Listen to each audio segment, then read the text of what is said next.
In Pokrovsk, safety has been pronounced dead. Groups of Russian soldiers trudge toward the front line, believing that roofs or trenches will protect them, but the truth is far more brutal. Their cover is now a locked-on trap. Ukraine does not wait for the enemy to deploy. A network of FPV drones actively hunts convoys and troop rotations right on their approach routes, destroying Russian strength before it can even form. The sequence of lethal strikes unfolds at a breathtaking pace, suffocating Moscow's endurance and reducing the million-dollar Tor M1 air defense system to a pile of scrap metal. This strike has completely eradicated the concept of a safe rear, turning every journey into a suspended death sentence. How can swarms of Ukrainian drones turn every house used for cover into a mass grave? How has the neutralization of these steel shields created a devastating attritional effect across the entire front line? And why does moving on the roads now carry a greater risk than direct combat itself? Let's dissect this right now. The battlefield no longer holds a boundary between life and death as Russian troop groups begin to reveal themselves on the vital arterial roads leading into the Pokrovsk Basin. The old rules of movement in infantry warfare have been torn apart by the presence of electronic phantoms in the sky. When Russian commanders order troop rotations, an essential operation to maintain the combat effectiveness of exhausted units on the front line, they inadvertently push their soldiers into a journey with no destination. Groups of Russian soldiers, carrying heavy backpacks filled with supplies and ammunition, trudge silently through open stretches of land and abandoned villages. In traditional tactical thinking, moving a few kilometers behind the front line is still considered relatively safe, but now, every square meter of land lies beneath the judgment of Ukrainian drone swarms. The brutality begins the very moment the buzzing sound tears through the thick air. Ukrainian pilots no longer serve a mere observational role. They are long-range executioners capable of determining fates with just a flick of a joystick. Once a group of Russian soldiers is caught in the lens of a thermal camera, their survival countdown begins. Ukraine has completely shifted its tactical approach. Rather than wasting firepower on fortified defensive systems, they choose to annihilate the enemy when they are most vulnerable mid-march. A heavily burdened soldier, exhausted from the long trek, cannot react quickly enough to an FPV drone barreling toward him at speeds exceeding 100 kilometers per hour. Safety no longer depends on flight speed or hiding skills, because from above, every attempt to escape is recorded, and its coordinates locked instantly. The battlefield morale of Russian soldiers is ruthlessly shattered when they realize that ruined roofs are no longer shelters, but deadly traps. As the first explosion rips through their formation, a soldier's natural reflex is to dash into the nearest buildings to seek the cover of concrete walls. However, this is precisely the fatal mistake the Ukrainians had anticipated. Remote reconnaissance drones have already marked every entrance and every basement of these structures. Hiding indoors merely transforms them from mobile targets into static ones, waiting for an FPV drone carrying an armor-piercing warhead to plunge straight through a window or a gap in the roof to annihilate the entire group inside. Taking cover no longer signifies preserving one's life. It is simply a momentary pause before death. The consequences of this interception are profoundly strategic, directly fracturing the Russian army's defensive system. When rotation groups are halted or wiped out en route, the units holding the line in the muddy frontline trenches are left without replacements. The physical exhaustion and psychological panic, accumulating over days without rest, severely degrade Russia's capacity for resistance. Every troop transport truck incinerated and every squad of soldiers repelled creates a gap in their operational network. Russia is forced to make agonizing decisions. Either continue feeding troops into these roads of death to maintain troop strength, or accept the collapse of their forward positions due to exhaustion. Ukraine has succeeded in turning the enemy's rear into a second front line, where the loss of life unfolds silently, yet more brutally than ever, suffocating the Russian army's endurance from their very first steps toward the battlefield. As the electronic phantoms finished sowing terror among the infantry groups, Ukraine's objective began to shift to a more brutal level, completely destroying the lifeblood system sustaining the entire Russian army corps on the Pokrovsk front. Modern warfare is not merely a clash of gun muzzles in the trenches, but a battle of logistical endurance. Deeply aware of this, Ukrainian drone operating units have pivoted from hunting high-value targets to a meticulous surgical campaign aimed at the smallest arteries. Cargo trucks, agile quad bikes, and even communication antenna relay stations hidden in the bushes have all become victims of an endless hunt. The terrifying nature of this suffocating campaign lies in the ruthless chain reaction it creates. On the tactical map, the incineration of a Russian supply truck might seem like a minor loss, but on the ground, it is a cascading disaster. When a vehicle goes up in flames on a dusty road, thousands of rounds of ammunition will never reach the machine gunners. Precious jerry cans of clean water turn into steam amidst the fire, and emergency medical equipment cannot reach the dying wounded. Russia is being pushed into a dire situation where they may possess overwhelming firepower, yet have no way to refuel that firepower. The shortages accumulate by the hour, forcing Russian frontline units to scrounge every bullet, endure thirst, and watch their comrades fall due to a lack of medicine. These are no longer powerful direct strikes, but a slow and agonizing process of eroding the enemy's strength, causing the Russian military structure to disintegrate from within before it can deliver a decisive punch. The confrontation between offensive technology and passive defense on the transport routes has also reached a climax of dramatic tension. To counter the suicide drone swarms, Russia has attempted to encase its vehicles in layers of iron mesh and steel cages, also known as cage armor or cope cages. They hope that these physical barriers will detonate the drone's warhead before it strikes the vehicle's hull. However, Ukrainian FPV pilots have proven that human intellect and mastery will always find loopholes in the rigidity of machines. With ultra-low signal latency and masterful piloting skills, Ukrainian soldiers turn drones into aerial surgical scalpels. They patiently hover around the target, observing every angle to find the blind spots, whether it is the narrow gap between the turret and the hull, or the crevice underneath the chassis where the armor is thinnest. A precise dive right into the fatal spot can turn a multi-million-dollar armored vehicle into a giant fireball, transforming the protective mesh into a cage that traps the crew in a blazing hell.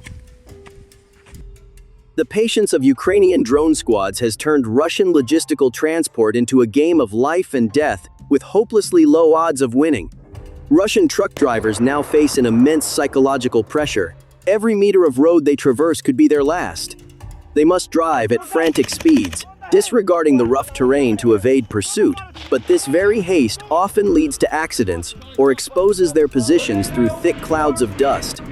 Ukraine does not need to destroy every single vehicle. They only need to make transportation so dangerous that no one wants to undertake it. When transport vehicles are paralyzed, the connection between the rear and the front line is severed, leaving Russian units isolated on the battlefield, besieged not by infantry, but by the brutality of deprivation.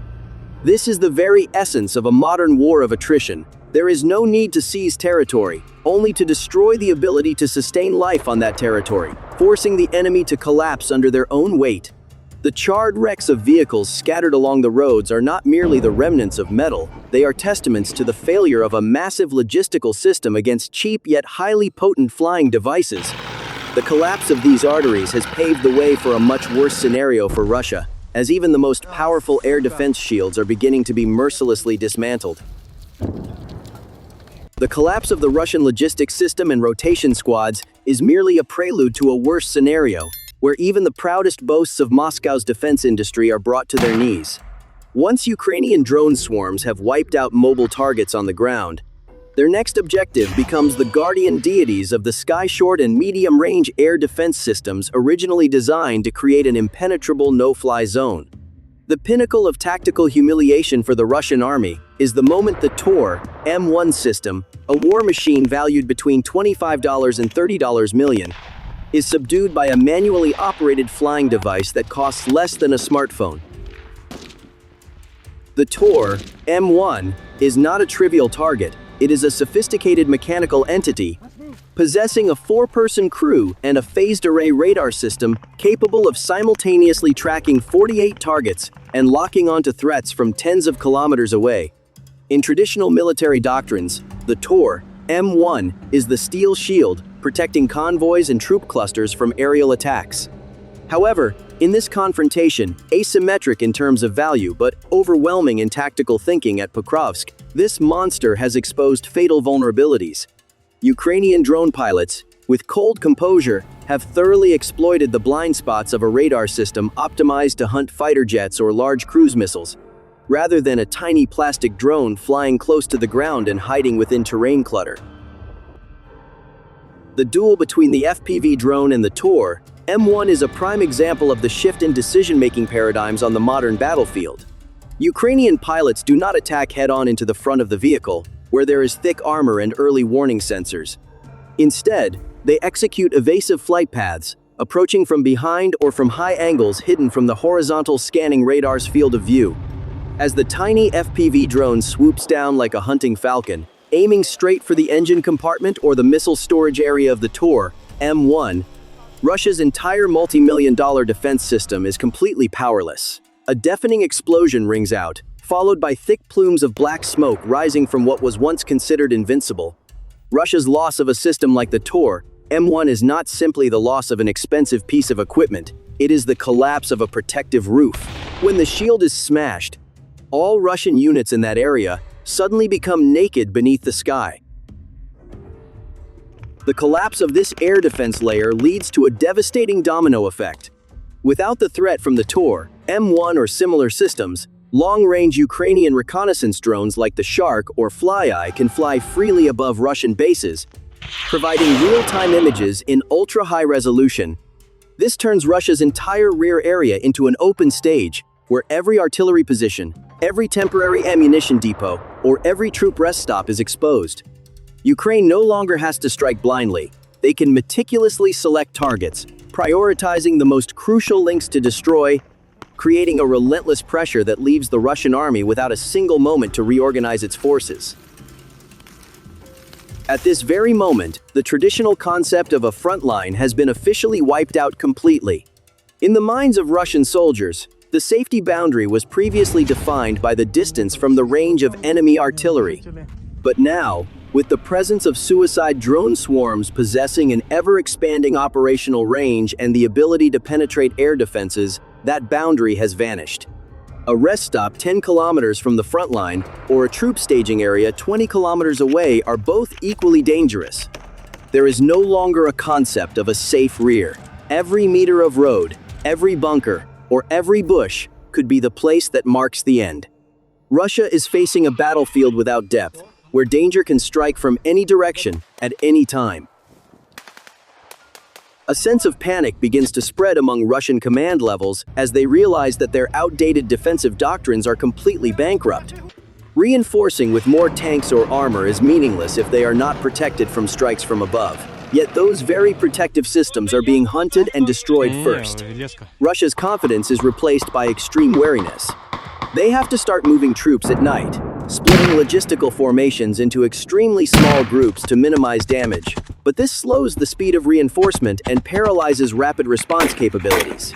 Ukraine has succeeded in creating a deadly gray zone, blanketing the entire battle space, where the presence of the Russian army is suffocated by the enemy's absolute surveillance.